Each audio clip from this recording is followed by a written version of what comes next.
नमस्कार, मैं हूं अभय कुमार। आप देख रहे हैं अपना खास कार्यक्रम बिहार समाचार।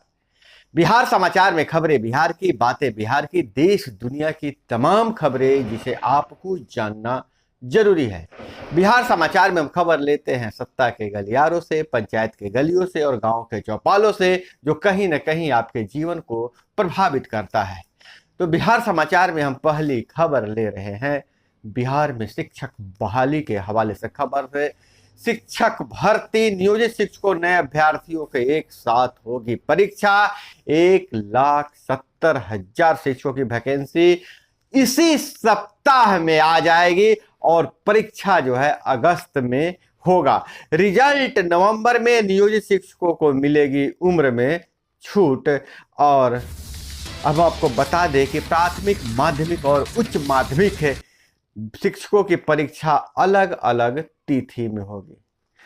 कई जो कंफ्यूजन है उसे दूर किया गया है। 100 नंबर के जो परीक्षा होगी भाषा ज्ञान की, उसमें पास करना तो अनिवार्य होगा, लेकिन उसमें नेगेटिव मार्किंग नहीं होगी। वहीं 150 के जो अन्य परीक्षा होगा, जो मुख्य परीक्षा होगा, उस परीक्षा में 100 नंबर विषय वस्तु से पूछे जाएंगे और 50 नंबर जीएस का होगा, मतलब जनरल नॉलेज का होगा, सामान्य ज्ञान का होगा। तो धीरे धीरे अब थोड़ा थोड़ा धुआं साफ हो रहा है। शिक्षक बहाली की प्रक्रिया कैसे शुरू होगी, इसके लिए एक अलग से मैं वीडियो बना दूंगा। और वहीं अगर बात करें बिहार में काबा, तो बिहार में बिहार में जो भी चर्चा हो रही है, एक बाबा की चर्चा हो रही है। पंडित धीरेन्द्र शास्त्री की चर्चा हो रही है। बागेश्वर धाम के पीठाधीश्वर धीरेन्द्र शास्त्री, पंडित धीरेन्द्र शास्त्री की चर्चा हो रही है। और जो चर्चा यह है कि बिहार में क्या बात, तो बिहार में बाबा दिव्य दरबार लगाया बाबा ने और बोले भीड़ कम हो, इसलिए रद्द होने की बात कही। यह मेरी चालाकी थी। बाबा ने स्वीकार किया कि भीड़ कम करने के लिए हमने ऐसा कहा कि अब दरबार नहीं लगेगा। गया में 29 सितंबर से होगी श्री हनुमंत कथा और 2 दिन लगेगा दिव्य दरबार। सामूहिक अर्जी लगवाई और कहा दोनों मुट्ठी बांध लो। और उसके बाद जो बाबा जैसे कहते हैं, सामूहिक अर्जी लगाते हुए जैसे कहते हैं कि बागेश्वर धाम प्रभु की जय, हे बालाजी महाराज, हे सन्यासी बाबा, हम पर कृपा करो। और वहीं एक आश्चर्यजनक वाक्य शामिल देखने को मिला कि वहां उपस्थित न्यूज 18 के पत्रकार से बोले कि किसी भी 2 व्यक्ति को उठाकर ले आओ और उसकी अर्जी मैं लिख देता हूं। और चमत्कार ऐसा कि बाबा ने जो कहा था और जो पत्रकार उठाकर ले आई, इसमें कितनी सच्चाई है, बाबा हारे या वह पत्रकार जीती, यह आपको एक वीडियो मिल जाएगा। जो वीडियो डाला हुआ है, इससे पहले आप उसे देख सकते हैं कि आखिर कौन सी घटना हुआ था और क्या चमत्कार हुआ था। और इधर अगर बिहार की ही बात करें तो बिहार में मौसम बहुत उतार चढ़ाव का हो रहा है। प्रदेश में आंधी बारिश से 6 की मौत, 8 घायल, फसलों को भारी नुकसान हुआ है। बारिश से बिहार में 7 डिग्री तक तापमान लुढ़का, 19 तक बारिश होने का अनुमान लगाया जा रहा है। कटिहार में 100 एकड़ में केले की फसल बर्बाद हो गया है। अगर हम बात करें दक्षिण बिहार में शुष्क रहेगा मौसम। उत्तर बिहार में जहां मौसम आर्द्र रहेगा वहां बारिश होती रहेगी, वहीं दक्षिण बिहार का मौसम शुष्क रहेगा। और वहीं बेगूसराय में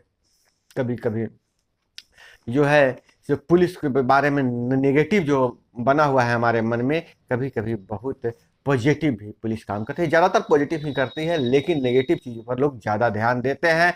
कर्म पथ पर मानवता। कचहरी रोड में ट्रांसफार्मर ठीक करने के दौरान बिजली मिस्त्री को लगा करंट, पोल पर ही झूलने लगा तो लोगों ने मचाया शोर। यह बेगूसराय की घटना है।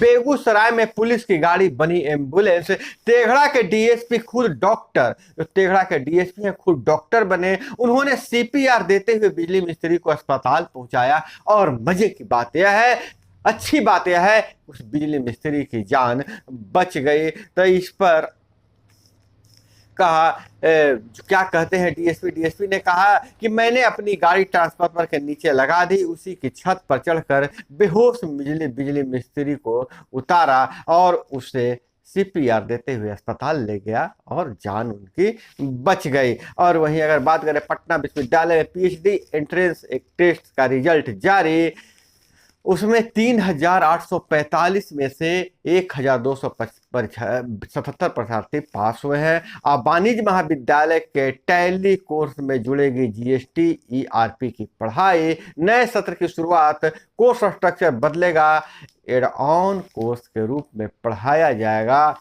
टैली कोर्स, और जिसमें जीएसटी और ईआरपी की पढ़ाई कराई जाएगी। और वहीं सुमन बने हम के अध्यक्ष, लोकसभा की 5 सीटों पर ठोका दावा, बोले महागठबंधन में रहकर ही चुनाव लड़ेगी पार्टी। और वहीं हिंदुस्तानी अवाम मोर्चा जीतन मांझी की पार्टी की 2 दिवसीय राष्ट्रीय परिषद की बैठक के अंतिम दिन सर्वसम्मति से अनुसूचित जाति जनजाति कल्याण विभाग के मंत्री डॉक्टर संतोष कुमार सुमन को पार्टी का राष्ट्रीय अध्यक्ष चुना गया। अब पार्टी के सारे महत्वपूर्ण फैसले डॉक्टर सुमन ही लेंगे। और वहीं अगर हम बात करें तो पाकिस्तान से कानून को फांद कर सुप्रीम कोर्ट परिसर में घुसी शरीफ सरकार, 3 घंटे तक हुड़दंग। पाकिस्तान में 3 तरह के माहौल चल रहे हैं, फौज एक तरफ, कोर्ट एक तरफ, और जो सरकार है शरीफ सरकार वह एक तरफ, इमरान खान एक तरफ। चारों एक दूसरे से उलझे हुए हैं। जहां इमरान खान की पार्टी सड़कों पर है तो कोर्ट ने इमरान खान को बेल दे दिया, उसके खिलाफ में शरीफ सरकार बाउंड्री कूदकर अदालत में घुस गया। पहली बार ऐसा हुआ है।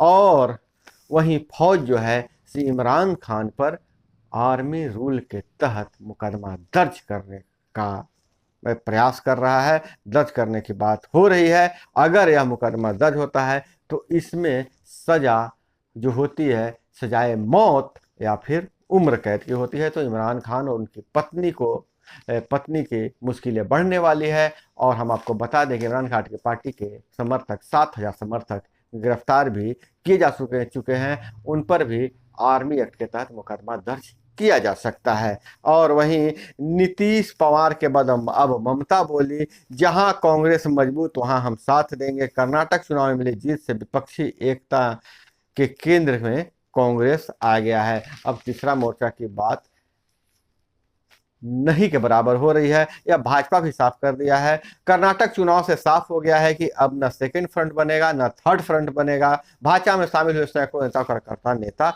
बोले।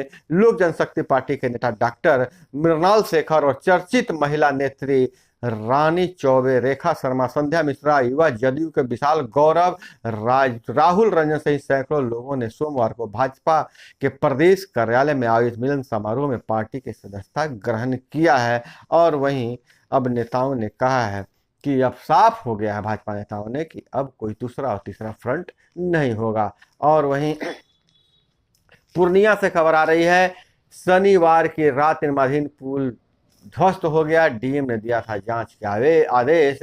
ध्वस्त पुल में छड़ का एल छोटा मिला, शटरिंग भी लगाया गया था गलत। जांच टीम ने लिया सैंपल। और यह बिहार में जो निर्माण कार्य जारी है उसमें किस तरह का घोटाला हो रहा है। पुल बानगी है। और जमीन विवाद में दबंगों ने आदिवासियों के घरों पर किया हमला, एक की हुई मौत। किशनगंज के पोठिया में जमीन दखल के लिए हंगामा पर बवाल हुआ है। और कुपोषण मिटाने के लिए 14 जिलों में लागू किया जाएगा पूर्णिया मॉडल। पूर्णिया के सामुदायिक स्तर पर अति कुपोषित बच्चों की मॉनिटरिंग की गई तो 70% बच्चों का पोषण में सुधार आया है। और इधर अगर हम बात करें कानून की तो मुख्यमंत्री के जनता दरबार में बोले, जमीन से जुड़ी समस्याओं के ज़्यादा स्थानीय अंचल कार्यालय की मनमानी की जब शिकायत मिली तो सीएम ने अधिकारियों से कहा, अंचल कार्यालयों में ठीक से काम नहीं हो रहा है, कड़ाई से जांच कर उचित कार्रवाई करें।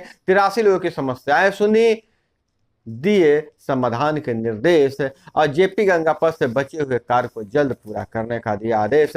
मुख्यमंत्री ने अपने हमनाम युवक से हंसते हुए कहा, मेरा ही नाम रख लिया है आप। जब मेरा नाम था तब देश में किसी का नाम नहीं था। ग्रामीण सड़कों के निर्माण नहीं होने से परेशानी, दरबार में सभी विभागों की समस्याएं सुनी गई। और इधर अगर बात करें तो आर्थिक अपराधियों को यूनिकोड पैन आधार से लिंक होगा। आप आर्थिक अपराधी जो हैं उनका भी यूनिकोड पैन आधार से लिंक हो जाएगा। आप कहीं भी फ्रॉड करेंगे तो पकड़े जाएंगे। और मणिपुर से खबर आ रही है, कैंपों में रह रहे ग्रामीण बोले सरकार हथियार दे, हम खुद निपटेंगे।